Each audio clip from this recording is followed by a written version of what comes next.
This week, we're focusing on the question that so many women have asked us as they try to get their lives back to normal, quote normal, after narcissistic abuse. And they want to know, why do I start strong, then shrink back in anxiety? They've been through round after round of this, and they're just so frustrated and can't figure out what's going on the inside of them. Well, yesterday we looked at one reason why you find your confidence evaporating and anxiety shooting up. And that was that you're trying to get back to, normal you, the you that was before, but you can't find her.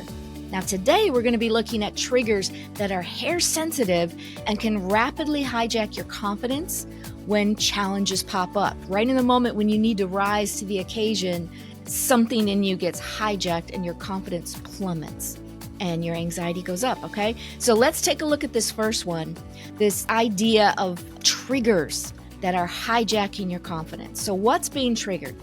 Well, the first one is performance anxiety. And that can be tied in with imposter syndrome that may or may not have been there prior to the narcissist.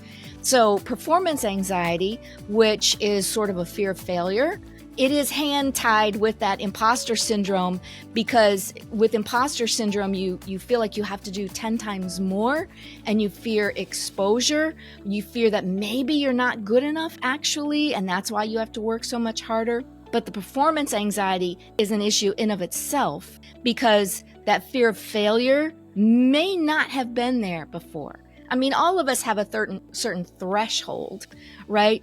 But you may have been one that had a really high threshold for that. And you saw chasing after goals, and what I always teach my coaching clients that we work on this issue is, when you're going after a goal, it's not so much the outcome that is the important thing. It gives you something to aim at, but it's who you become in the process of going after it. So your success is actually in the journey toward that outcome.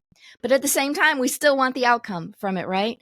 And when performance anxiety kicks in, it's because our threshold of anxiety associated with potential failure has been lowered. And that's really, really common after narcissistic abuse, because narcissists tend to be emotionally abusive towards you. And that comes out verbally abusive as well. And so they've planted this fear in you that you have to be just right, or you're not good enough, or what's going to happen if you fail, so all kinds of issues surrounding this that are attached to the narcissist.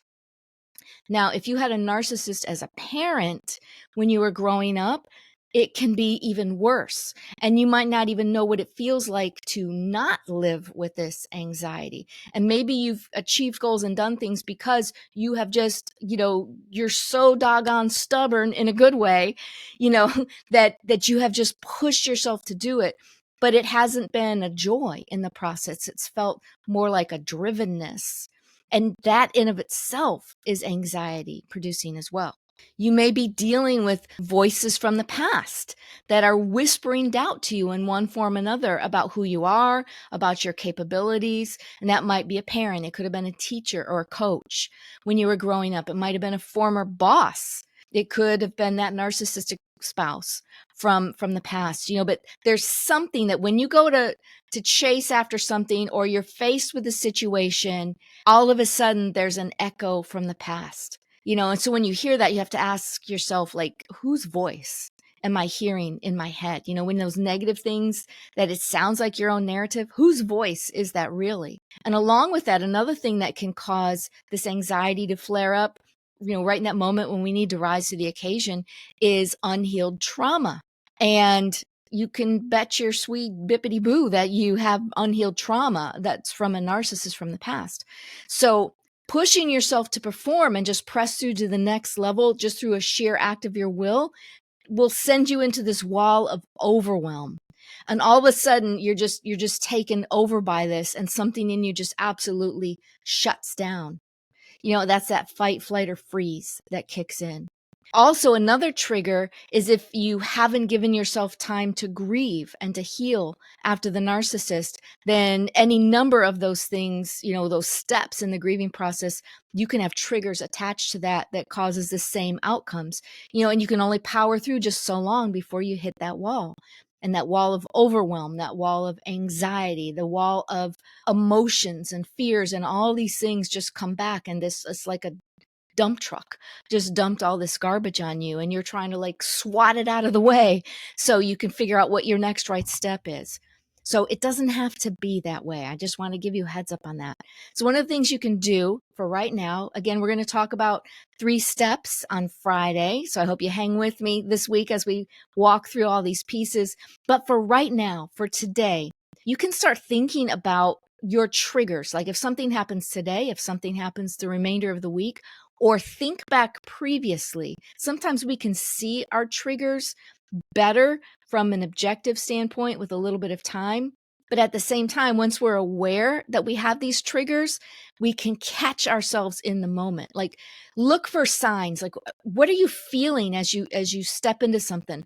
Or maybe someone comes and challenges your opinion or challenges whatever, and you're receiving that in a negative way. What are those triggers? What preceded the moment when overwhelm washed over you? What preceded the moment when you froze, or when something in you rose up and you just became so full of anger? Maybe you were frozen in the moment, but later on that evening, you couldn't sleep because you were full of anger. What preceded that? Because you want to figure out, what was it? Certain people? Was it certain situations? Was it particular phrases that remind you of something somebody else said?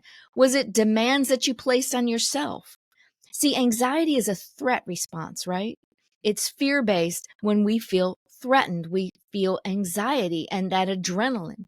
And so then ask yourself, why did that person or situation feel threatening? What was it about the way someone phrased it to you, or their tone of voice? What was it about that set you off in that moment? What are you afraid of? Are you afraid of what will happen if you don't get it right, if you don't press through, if you don't hit the mark? Are you afraid that if you don't hit this mark, then that says something negatively about you? That maybe the narcissist was right if you can't hit the mark? And even if you don't hit the mark, there could be a bazillion other reasons why. And it doesn't even account for the fact of, like I said, who you become in the process and what you're growing through. And if you are driving yourself, why? Why are you driving yourself? So what you want to get to is what's going on underneath. The anxiety response, the shutdown, the overwhelm, those are the symptoms of something else that's going on underneath. So you want to get to the root of where that's coming from, because then you can do something about it instead of just trying to manage symptoms on the surface, right? So I hope that was helpful to you. Join me again tomorrow as we call out a big misbelief that's causing you to self-sabotage. So recovering from narcissistic abuse, it really is a journey. And Wendy and I are here with you on this journey to provide some guidance and wisdom, and we're always going to challenge you to grow.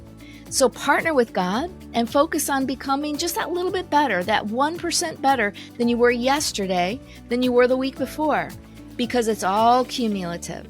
And as you just keep moving in this direction, you're going to look back a few months from now and see how much you've changed. And a year from now, you're going to feel like a new woman. So be sure to like, subscribe, and share this episode to help others. Check out our show description for some additional helpful resources.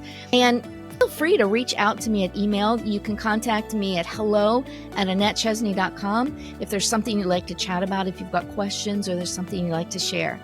Keep going, because your best is yet to come. I'll see you tomorrow.